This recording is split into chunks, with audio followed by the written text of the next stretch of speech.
Ibinirok tayo. Pero Ryan na tayo. Yan sis, naka-video tayo. I-screenshot ko na lang. Ang teenager ng Alpha Phi Omega.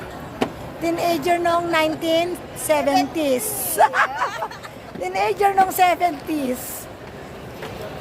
Nagtababan? Nasa escape an area na si Sis Edna. Hinahanap natin.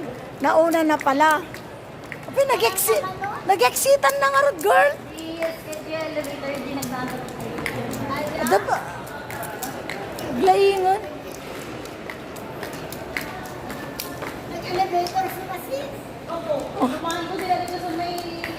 Ya orasan sis, sa dalas 11? 11 na. Anya to oras ang close na di dyan. Madama pa lang mo ko dyan nga to. Baka late na naman mag-start bukas.